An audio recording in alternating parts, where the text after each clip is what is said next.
Olá, queridos humanos. Sejam bem-vindos ao Sul Sombrio. Eu sou o Nuut e vamos contar casos sombrios que se escondem em meio às araucárias, nos pampas e nos cenários de tirar o fôlego da nossa terra. Muitos acham que o sul do Brasil é só festa, pinhão e chimarrão. Mas eu sei que a nossa história também é feita de mistérios e segredos que se escondem nas sombras. Então não se esqueça de se inscrever para se juntar à nossa matilha. Deixe o seu curtir para que a gente continue a nossa jornada. Comente o que você achou e compartilhe com os amigos. Também me segue nas minhas outras redes sociais para saber quando eu postar novos vídeos, conteúdos diversos e acompanhar a minha rotina canina. Dito isto, vamos para o caso de hoje. Curitiba, Paraná. Em junho de 2025, Curitiba e toda a região metropolitana foram abaladas por um crime de brutalidade rara. O desaparecimento de uma mãe e de seu filho se transformou em um dos casos mais complexos e chocantes do ano. As vítimas, Maria Auxiliadora da Silva de Souza, de 78 anos, e seu filho Fábio José de Souza, de 46 anos, foram encontradas mortas e esquartejadas, com partes dos corpos ocultadas dentro de uma geladeira em uma casa alugada pelo principal suspeito, em Almirante Tamandaré, na região metropolitana da capital paranaense. O caso, que começou como um simples desaparecimento, evoluiu para uma das investigações mais intensas da Polícia Civil do Paraná, mobilizando peritos, investigadores, promotores e equipes de tecnologia. No centro da trama estava um homem de 34 anos, conhecido de Fábio, que inicialmente negou o crime, mas acabou confessando, tentando justificar-se com versões contraditórias e, em certo momento, chegando a usar inteligência artificial para simular áudios com a voz da idosa, fingindo que ela ainda estava viva. Maria Auxiliadora, uma senhora de 78 anos, era conhecida por sua vida tranquila. Descrita pelos vizinhos como gentil, reservada e muito ligada ao filho, ela vivia em Curitiba e mantinha uma rotina simples. A idade avançada e a convivência diária com Fábio tornaram-na especialmente dependente da presença dele. Segundo relatos de pessoas próximas, Maria confiava em Fábio para resolver questões práticas e era muito discreta sobre sua vida pessoal. Sua morte, em circunstâncias tão violentas, chocou quem a conhecia.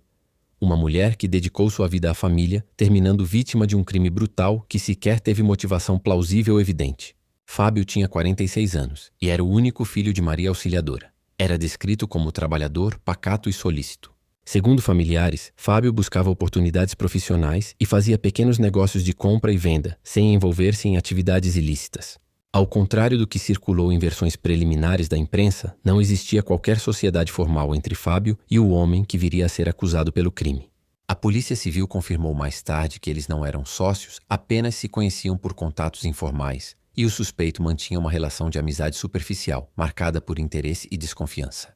As investigações revelaram que o suspeito, um homem de 34 anos, conheceu Fábio em meados de 2024 em Curitiba por meio de um amigo em comum. Esse contato inicial evoluiu para uma relação de confiança. O acusado passou a frequentar o círculo de convivência de Fábio e Maria Auxiliadora, visitando-os e se aproximando da família. Relatos colhidos pela polícia indicam que o suspeito era habilidoso em manipulação, sempre demonstrando disposição em ajudar e mostrando-se amistoso.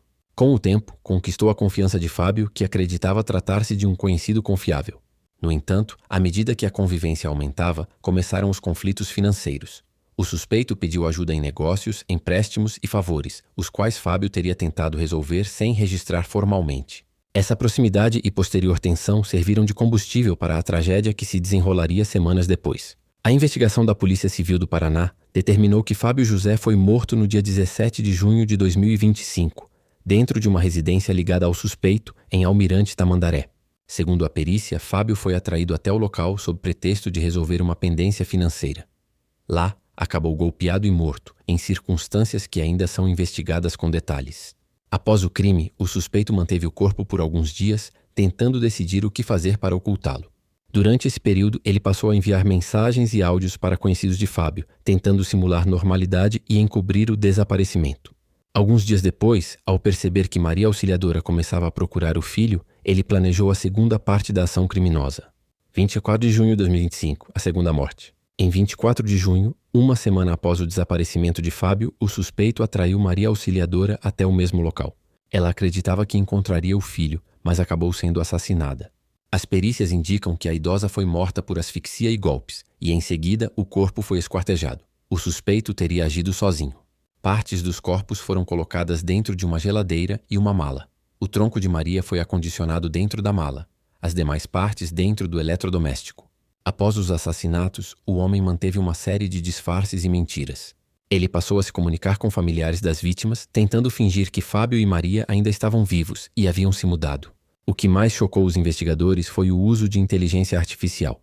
O suspeito criou áudios falsos com a voz de Maria Auxiliadora, simulando que ela estava viva e havia se afastado voluntariamente de Curitiba.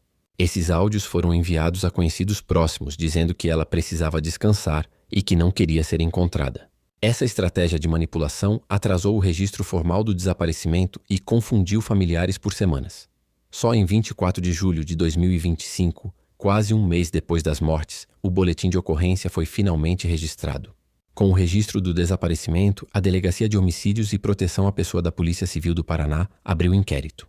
A delegada Vanessa Cristina, responsável pelo caso, iniciou diligências em Curitiba e Almirante Tamandaré.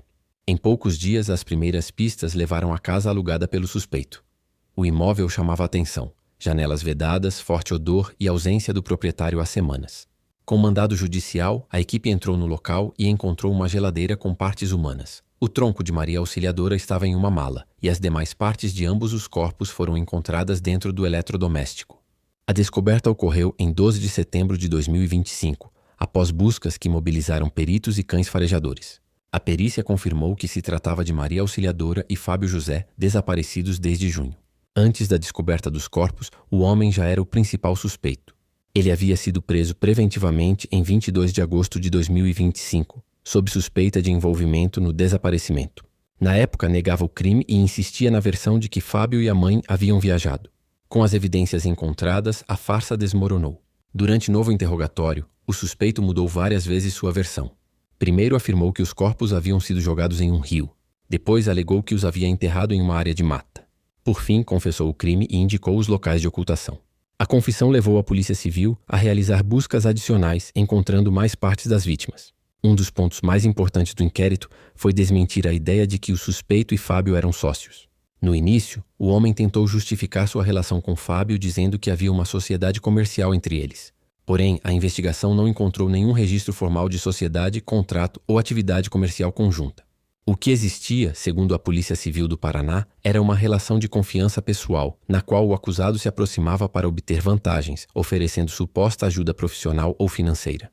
A versão da sociedade foi usada para dissimular o verdadeiro motivo do crime, que, segundo o inquérito, foi latrocínio, roubo seguido de morte. O suspeito teria matado Fábio e Maria para subtrair bens, dinheiro e pertences das vítimas, tentando depois vender ou ocultar provas. Após meses de investigação, a Polícia Civil do Paraná concluiu o inquérito em 18 de setembro de 2025. O homem de 34 anos foi indiciado por duplo latrocínio, ocultação de cadáver e fraude processual. O indiciamento por fraude processual ocorreu justamente pelo uso de inteligência artificial para criar os áudios falsos e tentar enganar familiares e policiais. Os laudos periciais confirmaram que os áudios foram gerados artificialmente, com vozes reproduzindo expressões da vítima. A investigação reuniu provas robustas, material genético das vítimas no imóvel, impressões digitais do suspeito na geladeira e nas malas, celulares apreendidos com registros de mensagens, datas e arquivos manipulados, depoimentos de vizinhos que relataram barulhos e cheiro forte nas semanas posteriores aos crimes. O caso ganhou repercussão nacional não apenas pela brutalidade, mas pela frieza e cálculo do suspeito, que manteve os corpos por meses, tentou enganar a todos e usou tecnologia para simular a vida das vítimas. A tragédia de Maria Auxiliadora e Fábio José expôs uma combinação rara de violência, manipulação e cinismo. Para a polícia, tratou-se de um crime de oportunidade e ganância, cometido por um homem que explorou a confiança de uma família para se beneficiar. As últimas declarações da delegada Vanessa Cristina à imprensa em setembro de 2025 reforçaram: as provas são contundentes. Não existia nenhuma sociedade. O que havia era uma relação de aproximação interesseira, que terminou em latrocínio e ocultação cruel dos corpos. Com o inquérito concluído e o caso encaminhado ao Ministério Público do Paraná, o acusado permanece preso preventivamente, aguardando o julgamento. Os familiares das vítimas devastados buscam justiça, e o caso permanece como um dos episódios mais sombrios da história recente de Curitiba. Curitiba, acostumada com crimes complexos, se calou diante da notícia. A imagem da geladeira, do tronco na mala e dos áudios falsos se tornou símbolo de um novo tipo de crueldade, aquela que une violência física e manipulação tecnológica. O caso Maria Auxiliadora e Fábio José não é apenas um duplo homicídio. É um retrato de como a confiança pode ser explorada até o limite e como o mal pode se disfarçar de amizade, até transformar a vida em um pesadelo. Obrigado, humanos, por ficar comigo até o final dessa investigação. No Sul Sombrio, cada caso revela um pedaço da escuridão que nos cerca.